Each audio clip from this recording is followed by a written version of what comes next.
It is Friday, September 15th, 2023, and I'm starting another rotation here. This will be section 1. The first cell of section 1. I'm actually giving them 2 sections because I won't 2 cells because I won't be here this evening. The area they're leaving was honestly not very good. But I'm pretty confident they're leaving behind some pretty good grass. So it should recover rather quickly. Hopefully by the time we get back here in 3 weeks, well, 2.5 weeks, the grass will be recovered. I'm told that we are in a drought, D2, which is severe drought, I believe, as of a few days ago. Oh, the cows are wanting the old minerals, huh? Interesting. So last rotation we only got a little bit of rain,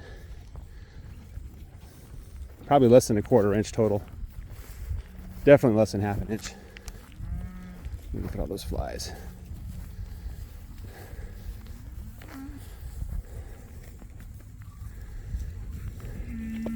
Look at all the cows come on. Whoa, looks like some of them are happy. They're in for a treat. When I was putting up the wire, the Bermuda grass is up past the top of my boot. It doesn't look very thick. It's thick. Let me go find a spot. By the way, it's about 62 degrees right now, or 65 degrees. The sun is just now coming up. Ooh, look at this stuff. Look at that. You have to go down quite a ways to find soil. It's way past my glove, almost up to my elbow with how long it is. I don't know. See that? It's hard to see. And that's not the best stuff.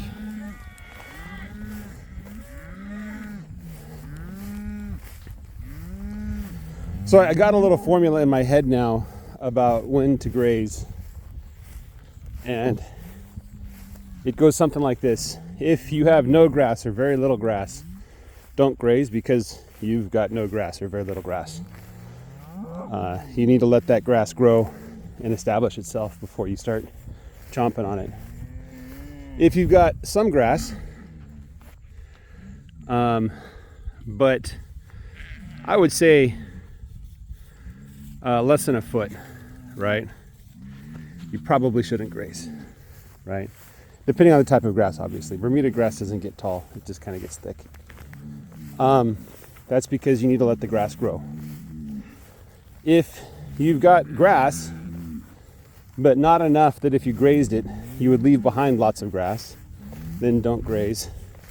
You either have too many animals, your area is too small, or you don't have enough grass. Only when you can put the animals on the grass and take them off, and they've only clipped 1/3 of the grass and left plenty behind, that's the only time you should be grazing. That's the secret of how rotational grazing actually works. You put the cows in, they take a nibble, and then you wait for a set period of time before the cows can go back to the grass. Enough time the grass can recover, but not so much time that the weeds can recover, if that makes any sense. 21 days is a good number. If you need a number, there's a number to start with. Don't be like me and start off with like 60-day or 80-day rotations. You're not doing anybody any favors. Don't be like me and rotationally graze your cattle when there's no grass. That doesn't help anybody. It doesn't help the grass. I thought maybe the manure and the urine would kickstart some growth, but it doesn't do anything. You've got to have grass to graze. That means you have to let the grass grow. So what do you do if you have animals but you can't graze? You set up a sacrificial lot, you feed them, you hay them, You rotate them within that sacrificial lot to keep the parasite count down. I was thinking maybe they're in one cell for 3 days, 2 or 3 days, 3 or 4 days. Then you move them to the next cell, and they don't come back there for probably 3 weeks or 2 weeks. So that's what I was thinking might be a good number. It's up to you what you want to do, but the point is you got to keep them off of your pasture until the pasture can recover. And when you have a pasture that's healthy, and when you're letting the grass grow and you're not trimming it back too much, then you start seeing the benefits. And one of those benefits is you can be in a severe drought like me right now and have lots of fabulous green grass. Now, granted, this is, I think, the best part of my pasture. The only part that's probably better is along the fence line between the first and second sections, this southern part. But if you were to only look at my property, not look at the rainfall, and not look at the surrounding area, you might conclude that we're not in a drought.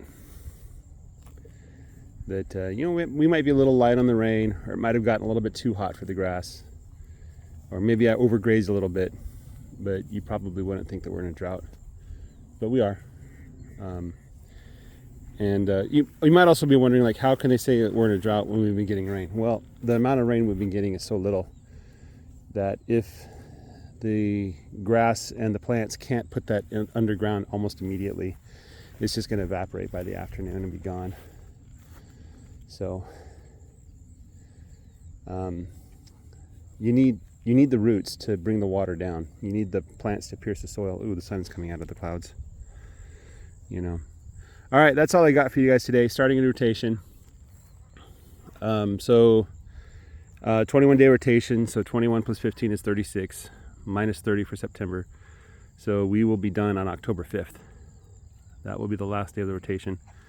And hopefully in October 5th, I'll be telling you about how I'm trying to avoid making mud piles, rather than talking about how it's amazing that my grass is still green even though it hasn't rained. We do expect rain today, tomorrow, probably not Sunday. Unfortunately, not a lot of rain. We're just talking like, an 1/8 of an inch. If we're lucky, 1/4 of an inch, So, but looking forward with the crystal ball, it looks like we might get rain every week through October, about 1/2 an inch a week, right? And I think that's pretty ideal. An inch would be better. 1/2 an inch is good. I'll take 1/2 an inch. If this winter is dry, like if we go throughout the entire winter and come back into February and March and we haven't had significant soaking rains, multiple significant soaking rains, then I'm going to make preparations for a summer where I can't graze.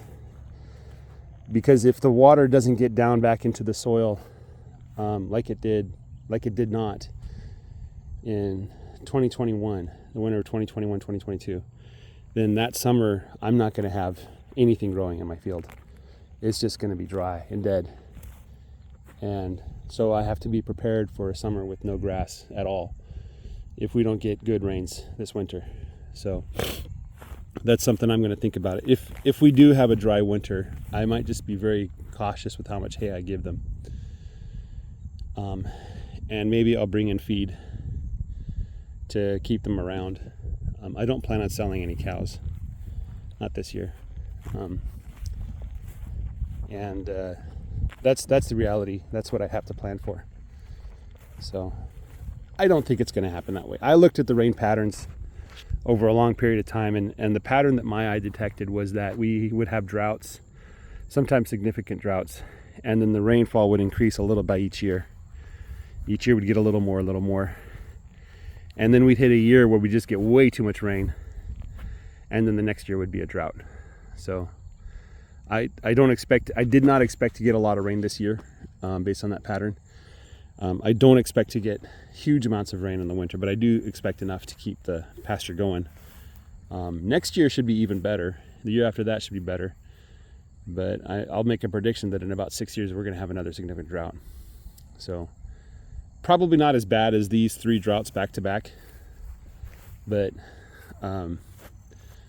the ranchers who thought we would always get rain like we did in 2020 are going to be surprised in about 6-10 years when we get a major drought. So all right, that's all I have for you guys. Have a great day. Enjoy everything. Take care and bye-bye.